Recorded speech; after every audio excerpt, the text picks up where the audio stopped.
Imagine a civilization that builds these grand, towering temples to goddesses, a society bowing down to the divine feminine, seeing women as the literal source of all cosmic energy. Right. But then you turn around and look at their legal texts, and those same women are classified as eternal minors, people who, legally speaking, can never actually be independent. Yeah, it's a jarring contrast. Or consider this one. Think of a society that is famous globally for having the most rigid, stratified caste system in human history. A system that supposedly locked in your entire destiny the second you were born. The standard textbook view, yeah. Exactly. But then you dig deeper and find out that for centuries, this exact same society allowed for divorce by mutual consent, and they even recognized runaway love marriages as a completely legal standard. It sounds like a paradox when you put it like that. I mean, it sounds impossible. But that really is the texture of history. We tend to view the past as this solid block of stone, but ancient India was this living, breathing, and honestly very contradictory organism. It's messy. It's fascinating. And that is exactly why we are here today. Welcome to The Deep Dive. I'm your host, and today we're on a mission to extract the absolute most valuable nuggets of knowledge from a pretty dense stack of sources.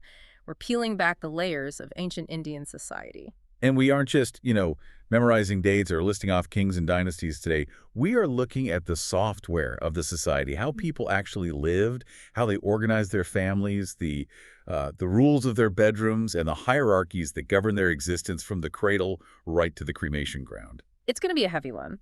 But before we jump into the deep end, I need to mention that this deep dive is a full summary specifically designed for UPSC focus, and it's powered by the Simplified UPSC by PPP YouTube channel. It's a great resource. Truly. So here is a humble request to you listening. If you find this useful, please subscribe. And if you're capable, support on Patreon so that we can keep bringing this super useful content to you. We really have to give a massive shout out to all our current supporters. You guys aid significantly in creating this content. Absolutely. It's what keeps the lights on and the research going, so thank you. Also, don't forget to like this video and share your valuable comment.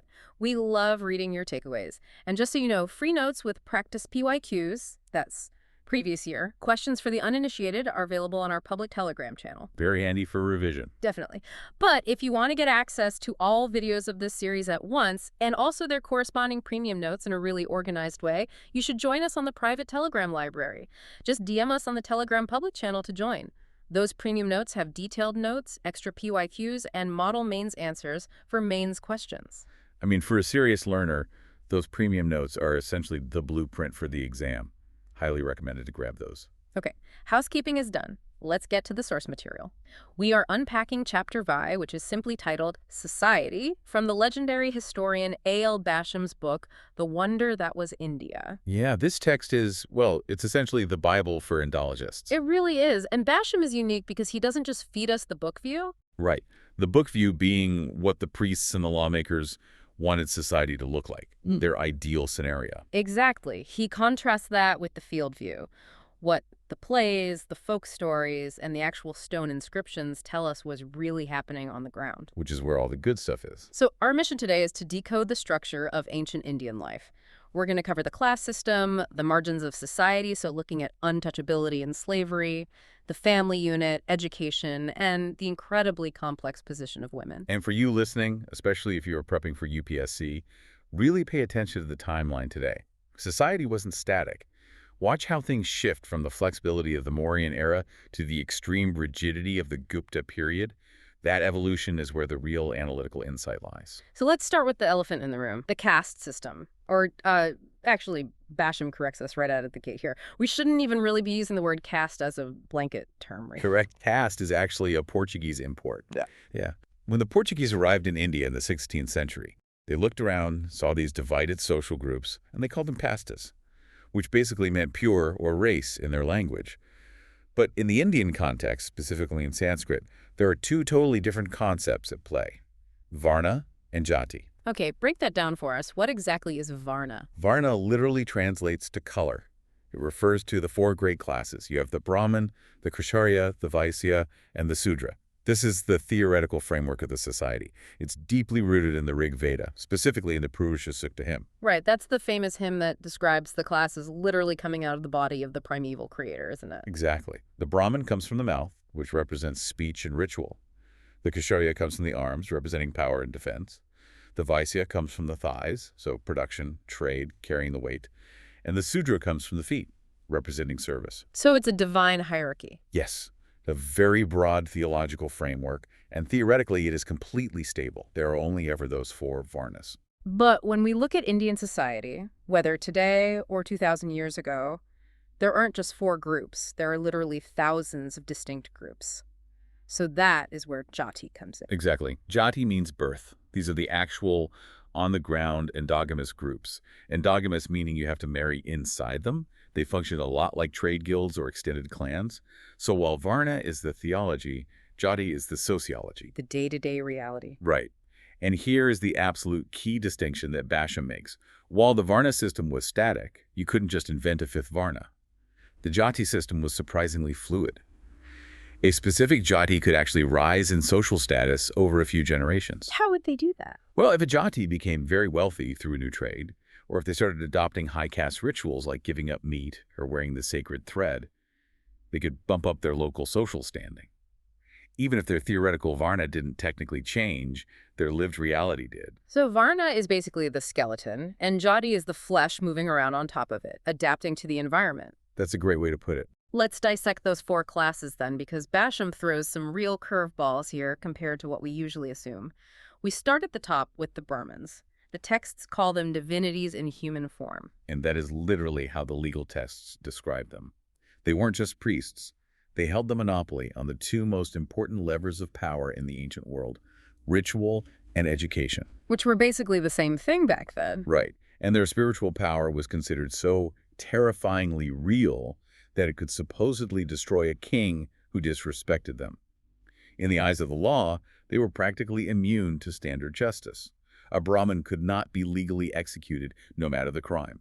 The absolute worst punishment they could face was banishment. But Basham points out that they weren't all just sitting in ivory towers reciting verses, were they? Far from it. You had the elite, scholarly Brahmins, sure. But if you went to a village, the local Brahmin might basically be a fortune teller, or a sorcerer selling amulets, or just a very simple temple attendant. So there was an economic hierarchy even within the highest spiritual class. Oh, absolutely. And Basham also notes that this class wasn't racially or historically pure either. As the Aryan culture expanded across the Indian subcontinent, they almost certainly absorbed indigenous, aboriginal tribal priests into the Brahmin fold. So the purity they obsessed over was really more about adopting the right culture and rituals than actual genetics. That theme of assimilation is fascinating, and it brings us perfectly to the Kshatriyas, the warriors, the rulers. I think the common assumption for anyone studying this is that if you were a king in ancient India, you were automatically a Kshatriya. That is the assumption, but actual recorded history tells a very different story. Basham highlights that many of the absolute greatest ruling dynasties in Indian history were not Kshatriyas by birth. Give us some examples. Well, the Nandas, who ruled before the Mauryas, were very likely of Sudra origin. The great Mauryas themselves, Chandragupta and Ashoka, their origins are heavily debated, but they were likely from a very humble background, definitely not elite Vedic Kshatriyas. And then later you have all the invaders, the Greeks, the Scythians, the Kshanas. They obviously weren't Vedic Kshatriyas. So how did the system reconcile that? You have this incredibly rigid religious class system, but the actual guys with the swords and the crowns, the ones collecting the taxes, don't fit into it. Power has a way of legitimizing itself. Yeah. The Brahmins were incredibly pragmatic. They essentially looked at these new rulers and said, okay, you rule the land, you protect the Dharma, therefore you must be a Kshatriya. Just a retroactive promotion. Basically. They created these elaborate, often completely fictional genealogies to assimilate these foreign or low-born rulers into the Kshatriya class. It shows that the class system, for all its religious rigidity, was politically very flexible when it needed to be. It's a completely symbiotic relationship. The king needs the priest for spiritual legitimacy so the people obey him, and the priest needs the king for physical protection and financial patronage. Precisely. It was an alliance of convenience that shaped Indian history. Let's keep moving down the ladder. The Vaishyas. Whenever I hear Vaisya, I instantly equate it with the merchant class, businessmen. And by the time of the Buddha, around 500 BC, and certainly during the Mauryan Empire, yes, they were absolutely the merchant class. But originally, if you go back to the early Vedic period, the Vaisya was just the commoner, the peasant. He was the guy herding the cattle and tilling the land. So how did they jump from farming to finance? Over centuries, a major demographic shift happened. The Sudras started taking over the heavy agricultural labor. They became the primary farmhands. This freed up the Vaishyas to move up the value chain. They started focusing on trade, on moving goods, banking, and finance. So the peasant literally becomes the CEO. In a manner of speaking, yes. And they became incredibly powerful. The trade guilds called Srenis, which were mostly run by Vaishyas, were essentially the megabanks of the ancient Indian world. They were so wealthy that even kings had to borrow money from them to fund their wars. Money talks, even in ancient times. And finally, we have the Sudras, the service class, the feet of the creator in that original hymn. Right. They were the primary labor force. Right. But the key religious distinction here is that they were not what's called twice born. Meaning they didn't get the sacred thread? Exactly. They didn't go through the Upanayana ceremony, which was the initiation into Vedic study.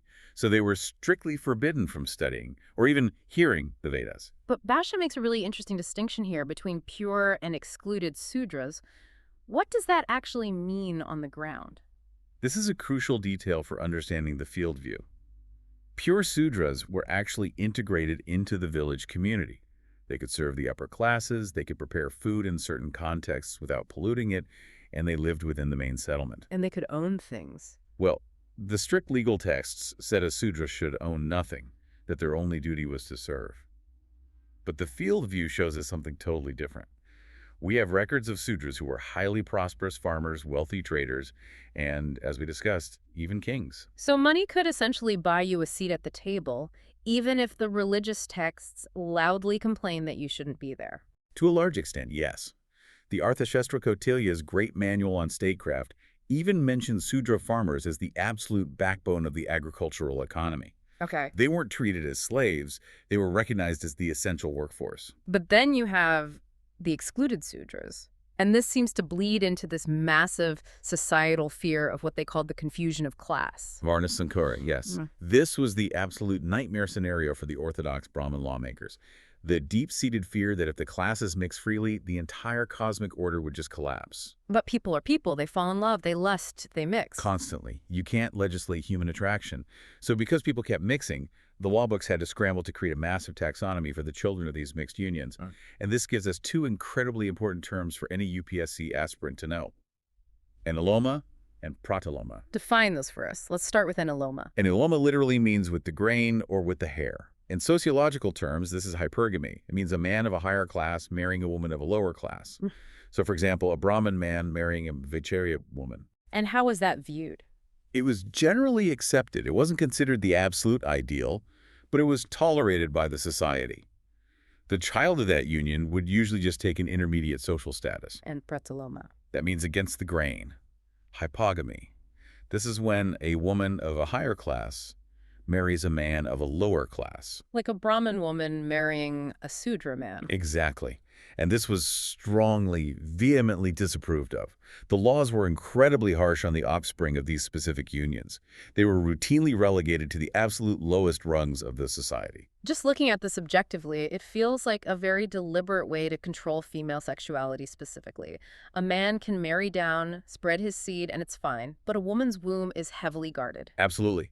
It is entirely about maintaining the perceived purity of the lineage through the control of women. The most famous, or perhaps infamous, example of this is the origin story they gave for the Chandala. The Untouchables. Right.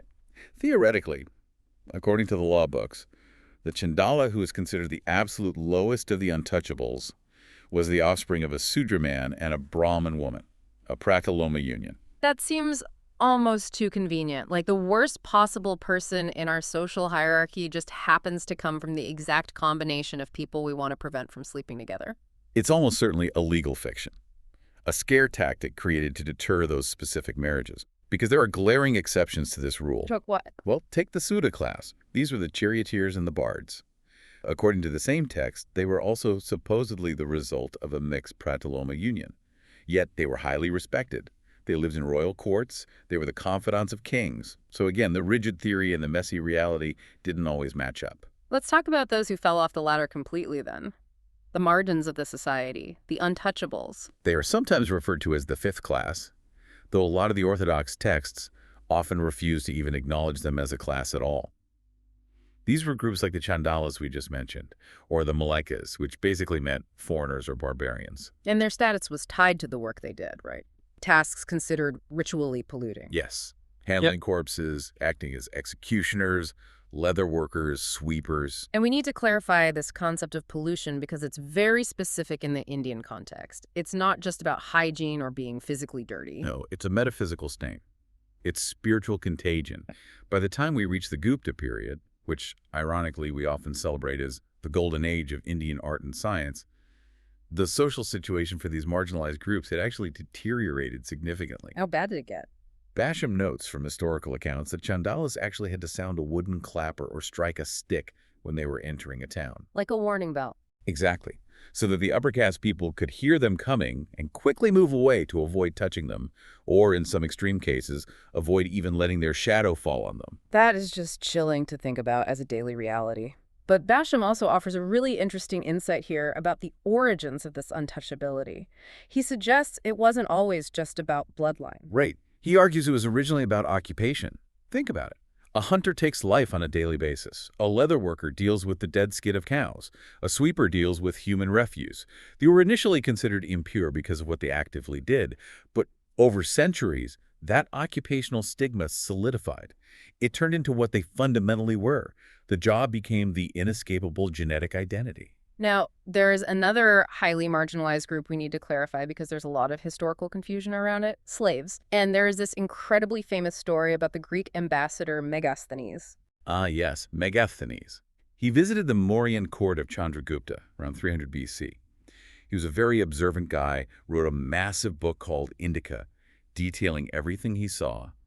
And in it, he famously and very definitively declared, "There are no slaves in India." Was he just completely blind? Or was he taking the king's PR at face value? He was definitely looking, but he was looking with Greek eyes. You have to understand his frame of reference. In ancient Greece and Rome, slavery was chattel slavery. Meaning the slave is literally a piece of property. Yes. A slave was a tool with a voice. They worked in the silver mines until they literally dropped dead from exhaustion. They had zero legal rights. They couldn't own anything. They couldn't marry legally. And the Indian system was different. Fundamentally different. In India, slavery called dasa existed, but it was usually domestic servitude. You were a house servant. And the laws governing them, specifically if we look at Kautilya's Arthashastra again, were incredibly humane compared to the rest of the ancient world. Give us the specs on that. What actual rights did an Indian slave have that a Roman slave didn't? Well, for one, a dasa could actually own their own property. They could earn wages in their spare time, and they could legally use that money to buy their own freedom. And here's a massive difference. There was no slave caste. Meaning you weren't born into it forever. Exactly. It wasn't a permanent hereditary state for the most part. It was often a temporary condition. You might become a slave because you couldn't pay a debt or because you were captured in a local war. Once the debt was paid, you were free. And what about women slaves? Because historically, female slaves face the absolute worst of these systems. They do. But the Arthashastra is surprisingly protective here. It explicitly states that if a master had a child with his female slave, both she and that child were immediately legally free. Wow. Yeah. You compare that to the American South in the 19th century or ancient Rome, where the child of a slave was just considered more free property for the master. It's night and day. So when Megasthenes saw these people working in the houses, he didn't see the brutal chains, the public markets, and the utter cruelty he associated with the one slavery. So he just assumed it didn't exist. Exactly. He saw domestic workers. It's a really great lesson in how our own cultural lens can completely distort what we are looking at in history. It really is. All right, let's zoom in a bit. Let's move from the macro society down to the micro unit, the family. Now, Basham throws two terms at us here that I think confuse a lot of modern readers, Gotra and Pravara. Yes, these are absolutely essential for understanding the mechanics of Hindu marriage, both historically and honestly, even today.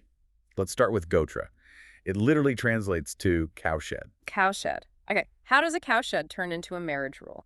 Well, in the very early Vedic times, these were pastoral people. So Gotra likely referred to the specific group of families who pooled their resources and grazed their cattle together in the same shed. They were a close-knit clan. But over time, as they settled down, the meaning evolved. It came to mean a strict patrilineal lineage, supposedly descended from one specific ancient sage or rishi, like Vasishta, Kashyapa, or Bharadwaja. And the primary rule of the Gotra is exogamy. Right. You cannot, under any circumstances, marry someone from your own Gotra. It's basically an ancient codified prohibition against incest. The logic is that if you share a Gotra, you share a common male ancestor somewhere down the line. So spiritually and legally, you are siblings. It's basically a prehistoric genetic registry. That is a perfect analogy. Right. It was a way to track bloodlines before written records were common. And then you have Pravara, which makes this entire system exponentially more complex. Let's hear it. Pravara is the specific list of illustrious ancestors that a Brahmin would recite during sacred fire rituals. It's like a sublineage. The rule was, you cannot marry if there is even one common name between your Pravara list and your potential spouse's Pravara list. See, I mean, get this straight. You have to marry within your Jati, your caste, to maintain social standing. But you have to marry outside your Gotra and outside your Pravara to avoid incest. Yes. That really narrows the dating pool. Immensely. It made arranged marriage not just a cultural preference, but an absolute logistical necessity. Because figuring out this genealogical puzzle required an expert. You couldn't just meet someone at the village well and decide to get hitched. You needed families and priests to vet the bloodlines. That makes a lot of sense. And once you did get married, you entered the family unit itself, which was the joint family. The classic patriarchal joint family. We are talking 3, sometimes 4 generations living under one single roof. Grandparents, parents, all the sons, and the sons' wives and children. Notice the daughters aren't on that list once they marry. Exactly, because they join their husband's joint family. Now, this unit shared a kitchen, they shared the daily domestic worship, and crucially, they shared all property. So individual ownership wasn't really a thing within this family structure. If I'm a son, I don't have my own bank account. Not in the modern capitalistic sense, no. The property belonged to the family as a single corporate entity. The senior male, usually the grandfather or eldest father, he was the manager of the wealth, not the absolute owner of it. He couldn't just sell the farm and run away. Basham points out this system had some serious pros and cons. It did. On the positive side, it was an incredibly robust social safety net. In a harsh, ancient world, no one in a joint family went hungry. Widows, orphans, the disabled, they were all automatically absorbed and cared for. You didn't need state welfare. But the downside? It absolutely crushed individuality. You couldn't just decide you wanted to move to the city and become a poet if your family needed your labor on the farm. Your personal desires were always entirely subordinate to the survival and prosperity of the corporate family unit. Let's track the actual life trajectory of a man living within this system. The texts outline something called the Ashramas, the 4 stages of life. This is honestly one of the most beautiful and sophisticated sociological concepts to come out of ancient India. It's a framework that attempts to balance the 2 deeply conflicting goals of human existence. Which are? Engagement with the material world, having a family, making money, and liberation from the world, seeking spiritual enlightenment. The ashrama system says you don't have to choose one over the other, you just do them at different times. Walk us through the 4 stages then. Where does it start? Stage 1 is the Brahmacharin, the student stage. This officially kicks off with that Upanayana ceremony we mentioned earlier, the investment of the sacred thread. The second birth. Yes, and again a reminder for the UPSC folks, this was restricted to the top 3 classes. At this point, the young boy leaves the comfort of his home, he goes to live with a guru, and he practices strict celibacy. He lives a life of intentional hardship. He actually has to go out and beg for his daily food. Wait, even if he's a prince, even if his dad is the king? Especially if he is a prince. That's the whole point. It teaches radical humility. It temporarily levels the playing field before the rigid hierarchy of adult life kicks back in. You learn discipline before you are handed power. Speaking of education, Basham gives us a really fascinating glimpse into the university system of the time. We aren't just talking about a guru under a banyan tree.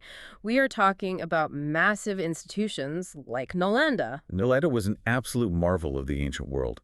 By the Gupta and post-Gupta periods, it was a thriving global center of learning. We're talking thousands of students from all over Asia. It was supported by the direct tax revenue of hundreds of surrounding villages. And getting in wasn't exactly a walk in the park. Not at all. Basham mentions the gatekeepers. Now, these weren't security guards checking your bags. They were top-tier learned scholars. To get admission into Nalanda, you had to pass a grueling oral examination, administered literally standing at the front gate. Talk about pressure. Yeah. If you couldn't verbally debate the tough philosophical questions they threw at you, you didn't even get to step inside the campus. The acceptance rate, according to some Chinese pilgrims who visited, was reportedly around 20%. The ancient Ivy League. Okay, so you survive Nalanda, you graduate. What is the next stage? Stage 2 is the grihasta, the householder. And Basham calls this the absolute pivot of the entire society. Why the pivot? Why is it the most important? Because the householder is the only one actually producing wealth. The student, the hermit in the forest, the wandering ascetic, they all physically survive solely on the alms and the tax support provided by the working householder. Ah, so This is the stage where you pursue 3 of the primary goals of life. Dharma, which is your duty, Artha, which is wealth and material success, and Kama, which is pleasure and love. It is the only time in your life you are actively encouraged to enjoy the material world and accumulate things. But you don't get to hoard it forever. There's a transition. Right. When, as the texts poetically say, your hair turns white and you see your son's sun, you are supposed to initiate stage 3, Vanaprastha, the hermit. You just leave. You hand over the keys to the joint family, to your eldest son, and you and your wife retire to a quiet life, often literally moving to a hut in the forest. You live simply, you eat roots and fruits, you start mentally detaching from your wealth and your ego. And the final stage? Sannyasin, the wandering ascetic, total, absolute renunciation. To enter this stage, you actually perform your own funeral rites. Symbolically dying to the world. Exactly. You experience a social death, you leave your wife, you become entirely homeless, you own nothing but a begging bowl and a staff. Your only remaining goal is moksha, complete spiritual liberation from the cycle of rebirth. I have to say, looking at it as a whole, it's a remarkably graceful exit strategy for life. Instead of clinging to power and wealth until the day you drop dead, you intentionally step back and make room for the next generation. Ideally, yes. It prevents societal stagnation. Though, of course, history is full of kings and patriarchs who conveniently forgot to enter that 3rd stage when their hair turned white. Naturally. Now let's zoom back into the foundation of that 2nd stage, the householder. Let's talk about marriage, because Basham lists 8 distinct forms of marriage recognized by ancient Indian law. It's a really fascinating spectrum of human relationships. At the very top, the most orthodox ideal is the Brahma marriage. This is where the father formally gifts his virgin daughter to a learned man of good character, along with a dowry. This is what the priests wanted everyone to do. And at the bottom of the list? At the absolute bottom is the Paisacha marriage. This is marriage by seducing or assaulting a girl who is asleep, mentally unhinged or intoxicated. That's just a horrific crime. It is a crime, and the texts condemn it as such. But the reason it's listed as a form of marriage is actually a twisted sort of pragmatism. By legally recognizing the act as a marriage, it forced the man to take responsibility for the woman and any potential child, rather than leaving her as a social outcast with ruined prospects. I see, but the form of marriage that really captures the imagination, the one we see in all the epic poetry, is the Gandharva marriage. The love marriage, named after the Gandharvas, the celestial musicians of the gods. This is simply marriage by the mutual passionate consent of the bride and groom, often done secretly, without any parental approval or priestly rituals. 2 people meet, fall in love, and decide they are married, and the law actually recognized this. It did. The famous story of Shakuntala and King Dushyanta is the classic example of a Gandharva union. It shows that ancient society, despite all its rigid rules, acknowledged that sexual attraction and romantic love are undeniable forces of nature that can't always be managed by parents. Now, here is the part of the deep dive that I think is going to genuinely shock a lot of listeners. Divorce. We have this modern conception of traditional Hindu marriage as being absolutely indissoluble, a sacred bond across lifetimes. And this right here is exactly where diving into the field view adds immense value, especially for an exam like UPSC where you need to track historical changes. You have to look at the timeline. If you look at the Arthashastra, which reflects the Mauryan period around the 3rd century BC, divorce was absolutely possible. It was legal. Yes. Kautilya explicitly allows it by mutual consent. He also allows a wife to abandon her husband if he is abusive, if he abandons her for too long, or if he is physically impotent. In these early civil marriages, it was treated somewhat like a practical contract that could be broken if the terms were violated. That is incredibly progressive. So what on earth changed? Why do we think of it as indissoluble now? Time and Orthodox influence. As we move out of the Mauryan era and into the Gupta period, and we start looking at the later Smriti texts, like the famous Manusmriti, the Brahmanical influence tightens the screws on society. Marriage is elevated from a social contract to a divine sacrament, and a sacrament cannot be broken. Divorce completely disappears from the legal codes of the higher castes. But Basham notes a really interesting class distinction here regarding divorce, doesn't he? He does, and it's a brilliant paradox. While the high caste Brahmins and Kshatriyas were becoming increasingly locked into these rigid, unbreakable marriages to maintain their elite purity, the lower castes generally just ignored the new rules.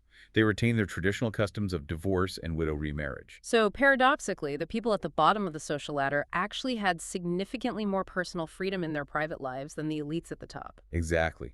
Social rigidity became a status symbol. The less freedom your women had, the higher your perceived caste purity. That is a powerful and somewhat tragic insight. What about the structure of the marriage itself, polygamy versus polyandry? Polygamy, a man having multiple wives, was very common, especially for kings, chiefs, and the very wealthy. It was almost a political expectation. And even for a commoner, if his first wife couldn't produce a male heir after several years, it was socially acceptable for him to take a second wife to ensure the lineage continued. And polyandry, one wife with multiple husbands. Exceedingly rare in the mainstream culture. The most famous example, of course, is Draupadi in the Mahabharata, who marries all 5 Pandava brothers. But if you read the text, the authors actually struggle to explain it. They have to invent these elaborate past life karmic reasons to justify why it happened because it was so contrary to the norm. But it did exist in some pockets. Yes, Basham points out the Nairs of Kerala in the south. The Maromakatayam system. Correct. It was a matrilineal system. The family property passed through the women. Women stayed in their own large ancestral homes, and their husbands were essentially just overnight visitors. It wasn't strict polyandry in the sense of formal marriages to multiple men, but women could take different partners over time. It gave them a level of autonomy, property rights, and sexual freedom that completely shocked the later Victorian British administrators and, frankly, shocked the patriarchal North Indians as well.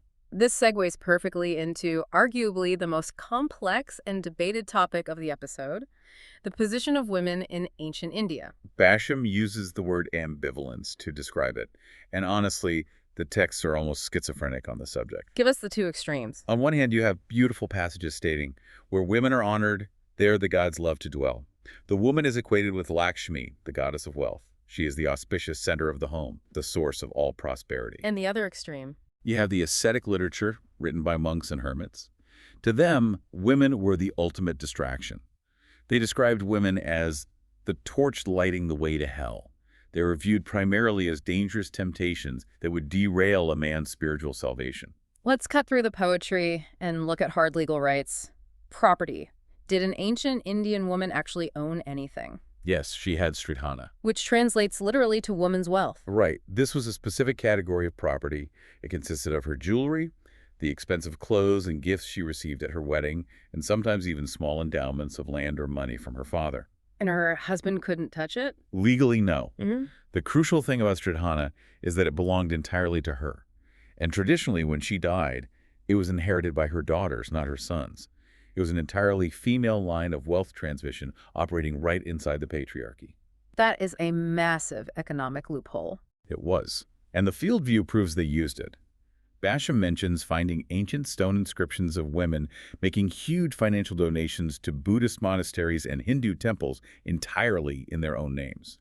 We even have a record of a potter woman who owned and operated her own factory. So despite the grand legal texts claiming a woman is never independent, reality shows women exercising real economic agency. But we can't ignore that the social noose around them was tightening over the centuries. That same Arthashastra that allowed divorce was also basically a domestic surveillance manual. Oh, without a doubt. It lists specific monetary fines for a wife who goes out of the house without her husband's permission. There are fines for a woman who just stands in the door or looks out the window too long. Fines for drinking alcohol. Yeah. It treated wives, in a legal sense, a bit like unruly, untrustworthy employees who needed constant management. And then we have the trajectory of the widow. When you read this section of Basham, it seems to be the saddest, most brutal arc in the entire history. It is a tragic regression. There's no other way to frame it. If you go back to the early Vedic period, widow remarriage was completely fine. They even had a specific functional custom called Niyoga, or the love right. How did that work? If a husband died before they had a child, specifically a son, his widow was encouraged to temporarily marry his brother in order to produce an heir for the deceased man. It was practical. It kept the property in the family and ensured the woman wasn't left destitute. But Then the Brahmanical obsession with absolute purity takes over the culture. As we move into the medieval period, the lawmakers declare that niyoga is an animalistic practice unfit for civilized people. They ban it. Then, they forbid any form of remarriage for high-caste widows entirely. So what happens to the widow? She effectively becomes a non-person, a living ghost. She is stripped of her jewelry, she has to shave her head, she sleeps on the cold floor, and eats only one simple meal a day. Most tragically, she is viewed as a profoundly bad omen. She is banned from attending weddings or religious festivals because her very presence is considered unlucky. She is essentially blamed for surviving her husband. Exactly. And it is this prolonged systemic psychological misery that paves the way for the darkest practice of all, Sati. The burning of the widow on her husband's funeral pyre. Yes. Now, Basham points out that Sati is barely mentioned in the oldest texts. It was initially very rare. But as the daily life of a widow became a living hell, and as the martial warrior code of honor became more extreme among the Kshatriyas, Sati began to be heavily glorified. It was framed as the ultimate act of wifely devotion. Right. It was sold as a way to guarantee heaven for both her and her husband. But when you look at the grim reality of a widow's existence, in some cases it might have been a terrifyingly pragmatic calculus for the woman. Burn in agony for a few minutes and be forever worshipped by your family as a protective goddess, or live for 40 years as a despised, starving drudge in the corner of your mother-in-law's house. That is a horrific choice for a society to force on someone. It is. It's the darkest shadow of the pursuit of purity. Before we wrap up the societal roles, let's look at one specific group of women who existed completely outside this domestic sphere, the Ganika, the courtesan. This is fascinating because we really shouldn't confuse the Ganika with a common street prostitute. In ancient India, the true Ganika was a highly respected, incredibly skilled professional. Basham notes that they underwent years of rigorous training in what were called the 64 arts. Which included what? Music, classical dance, painting, poetry, witty conversation, perfume making, and surprisingly, even things like fencing and archery. So they were essentially the companions of the educated urban elite. Yes, their primary clientele was the Nagaraka, the wealthy city man. And because they were so wealthy and prominent, the state regulated them heavily. Kautilya's Arthashastra actually dedicates an entire section to the duties of the superintendent of prostitutes. A government bureaucrat managing courtesans. Exactly. They paid substantial taxes to the king, usually 2 days' earnings every month. But more importantly, they were a massive integrated part of the state's intelligence network. They were spies. They were the absolute best spies. Think about it. Who hears more unguarded pillow talk than a beautiful, intelligent courtesan? Kautilya constantly recommends using them to entrap rebellious nobles or to gather secrets from visiting foreign diplomats. They were state assets. We also see the rise of the Devadasis around the medieval period. Yes, the temple dancers. Initially, these were women who were given to the grand temples to dedicate their lives to serving the deity through music and dance. But over time, especially in the massive temple complexes of the South, this system corrupted. It degenerated into institutionalized, temple-sanctioned prostitution, often exploiting young girls from poorer castes. It seems like every time we find a unique, somewhat flexible custom in the ancient period, it eventually calcifies into something much more rigid and exploitative later on. That is the tragic recurring theme of social history, unfortunately. Let's lighten up slightly and touch on everyday life before we conclude. We talked earlier about dharma, duty, and artha, wealth, but what about that third pillar, kama? Kama, which encompasses desire, romantic love, and sensual pleasure, was considered a completely legitimate, essential aim of human life. It wasn't a sin to be suppressed, it was an art to be mastered. Which brings us to a book everyone has heard of, but almost no one has actually read properly, the Kamasutra. The Kamasutra is universally misunderstood as just being an illustrated sex manual. Right, but it's really not. A large chunk of it is actually a highly detailed book of etiquette and lifestyle advice. It's a textbook on the art of living for the wealthy urban gentleman. Like ancient GQ. Basically. It tells you how you should furnish your bachelor pad. Have a lute hanging on a peg, soft bed, a cage with a pet bird. It tells you how to host a polite garden party, how to mix your own custom perfumes, how to engage in intellectual debates. It paints a picture of a society that was highly sophisticated, very urban, and completely unashamed of human pleasure. That's a refreshing counterweight to the asceticism we talked about earlier. And finally, the end of the journey for everyone in this society, old age and death. We already mentioned the Vanaprastha stage, retiring to the forest. But the actual event of death was surrounded by immense ritual anxiety. The transition of the soul required incredibly careful management by the surviving family. Because of the fear of ghosts. Yes, the pradepra. If the funeral rites weren't done perfectly, the soul could get stuck as a hungry, wandering ghost. And interestingly, the ancient Indians believed that their ancestors in the afterlife actively depended on the physical offerings, the shraddha, made by their living descendants. They needed to be fed from the land of the living. Precisely. Small balls of rice, called pinda, and water were offered regularly. So having a son wasn't just about passing on your name or your farm. It was literally about ensuring you didn't starve to death in the afterlife. Exactly. It was the ultimate spiritual insurance policy. Without a son to perform the shraddha, your afterlife was in serious jeopardy, which explains the immense societal pressure to produce male heirs. Wow. Okay, so looking at everything we've unpacked today, what does this all mean? We have covered a massive, sprawling landscape of history. If we pull back and look at the big picture, two main themes really jump out for me. First is that recurring contrast we started with, the book view versus the field view. The religious laws demanded a perfectly rigid, stratified, unchanging society. But the stories, the poetry, the inscriptions, they show us a world that was stubbornly fluid. A world where romantic love happened across caste lines, where wealthy Shudras could become kings, and where women found economic loopholes. Human life always manages to break the rigid rules eventually. Always. And the second big takeaway, especially for the UPSC aspirant analyzing this, is the overarching trajectory of Indian history. You see a society slowly moving from the relative flexibility and pragmatism of the Vedic and Mauryan periods and moving toward the crystallized defensive rigidity of the Gupta and medieval periods. The tightening of the screws, as we called it. The loss of divorce, the banning of widow remarriage, the extreme escalation of untouchability. Exactly. It's a multi-century story of increasing stratification and control. Well, here is a final, provocative thought for you, listening to mull over on your own. We so often think of history as this continuous upward march towards progress. We assume things naturally get better, freer, and more modern as time goes on.